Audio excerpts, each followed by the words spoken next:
but you don't pay attention to the camera. Really? How do I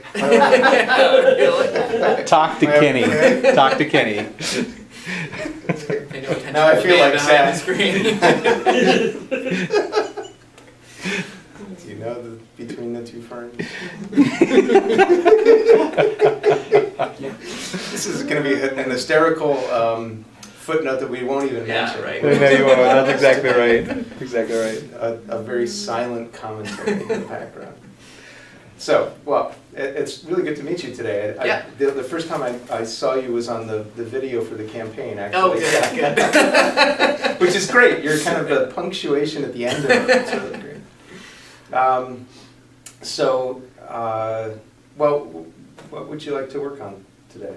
Well, one of the things I'm charged with doing here at Lord of Life is young adult ministry, and kind of in the midst right now of working with the group that we have here, probably about 10 to 15 core people, and exploring what that looks like here, and ideally just, we'd love to kind of come up with not just a model that's going to work here at Lord of Life, but just beyond, for churches, because we know that age demographic is kind of that missing piece for congregations right now, and the big thing everyone wants, how do we connect with millennials, how do we connect with people in their 20s and 30s, and we're wrestling with that too, and we seem to kind of be getting it to work, so we're trying to figure out why is it working, and what do we do beyond that to grow it. So, and how do you define that age group? What's your parameters? Right now, we're trying to move away from the young adult terminology, and so we're just calling it 2030s. Mm-hmm. But we've been, I've at least been stating that I'm not as concerned about an age cap as far as, kind of let people self-select in as to if they feel like they want to fit into that crowd or not. And the bottom age, we're saying 20s and 30s, but I think basically outside of high school and beyond is really kind of the open scope. So right now we've got people, our youngest is 20 and our oldest I think is 36. So. And so what are you have something going, but you want to create something new. Is that, or what are you looking to see happen? It's growth, and kind of where do we go from here? Right now we've got a weekly group gathering at a local bar for conversation, and we read a blog about faith or watch video or all kinds of different things, and every week, and then we get together and we have conversation about it. And we did a retreat about a month ago that was fantastic, and all of it's just kind of been experimenting for me because I've not really done this ministry specifically, and so it's really just kind of been gathering people, and now we're to the point where we're 6, 7, 8 months in, and kind of going, okay, what does this look like in a larger context? How do we take the 10, 15 of us that are core, and how do we get engaged into what's happening at Lord of Life? How do we create space for new people to come in? What are we going to be doing beyond all of this, and what's that look like? So you want to take the core group that you've been working with and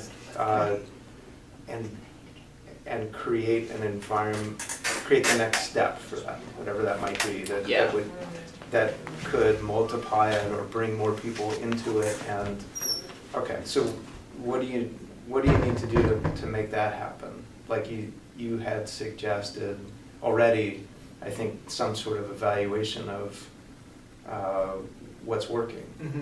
Do you have it? What do you need to make that kind of evaluation? So we kind of started that on our retreat. That was kind of the whole focus of the retreat, was talking about that kind of thing, and kind of what came out of all of that was this age demographic wants to be seen as not young adults, but adults in the congregation. And they want to participate in all the things that are going on. They don't want to create a second youth group, high school graduate youth group. Basically, they want to just be part of the congregation, and they want to be able to create ministries and to be a part of ministries that are already going on, and kind of seen on a level playing field as all the other people in the congregation. So, like, it seems like maybe you're trying to build some way of making that happen, like the infrastructure or do you need more definition? Yeah, I think. First. Yeah, I think that's kind of the question. Really, is how do we go about doing that? How do we go about changing the culture and the mindset of people in their 20s and 30s, and primarily people in their 20s and 30s without kids? Really, is kind of the thing. How do they get plugged in into the life of the church, and then how does the church view and treat them, and how do we communicate all that? So that's kind of the question, I guess, that we're really wrestling with. And out of all of those things, what's the most important one for now? Like what's the most pressing question you have to solve or resolve? I think it's the church's view of them. I think, at least with this core group, we've got a group that they know that they have to give a little, and they have to behave differently than what they've been doing to engage in what's going on in the church. So I think that part's kind of taken care of, at least with the core, and my hope is with the core group demonstrating that we can build from there.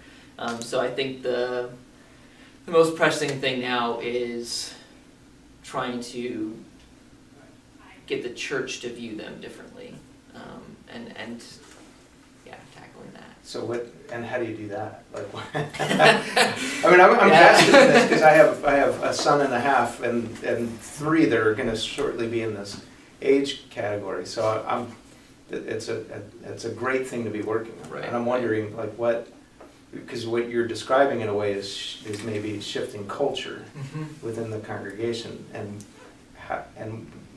like, do you have any ideas of how to do that, or have you seen a congregation that has a culture that's already tilted in the direction that you're looking for? The congregation I came from in Florida was getting there.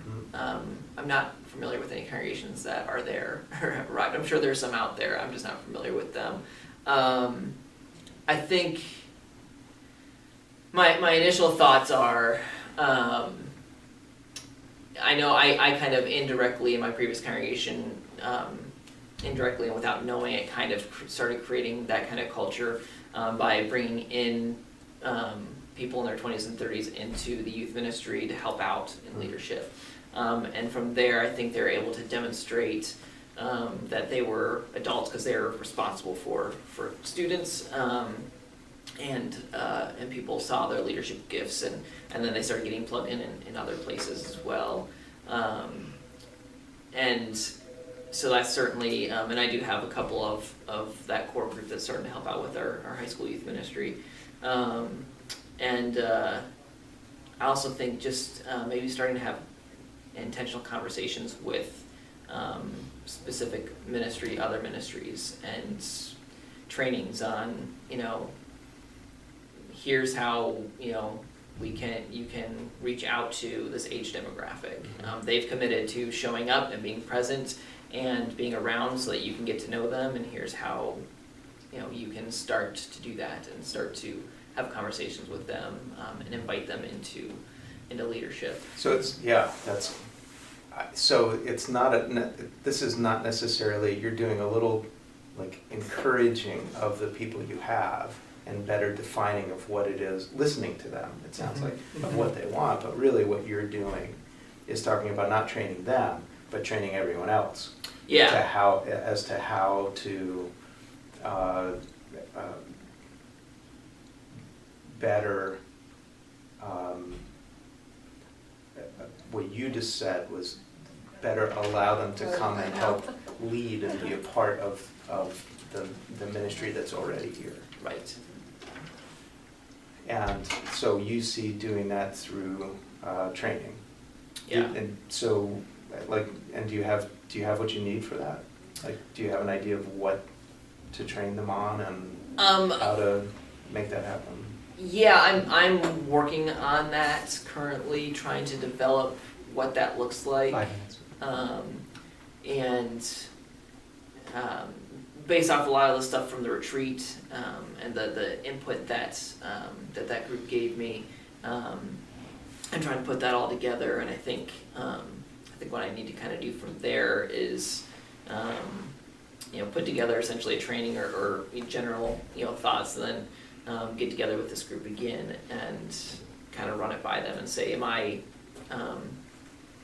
articulating this correctly? Is this what we talked about? Is this what the direction we want to be going? All right, so I'm gonna take off the coaching hat here just for a moment and put on one of the other hats, mentoring, I suppose. But that book that we spoke about at the beginning, Growing Younger, I think would be perfect for this. Yeah. Because they talk about, I think, what you're saying is what they're saying.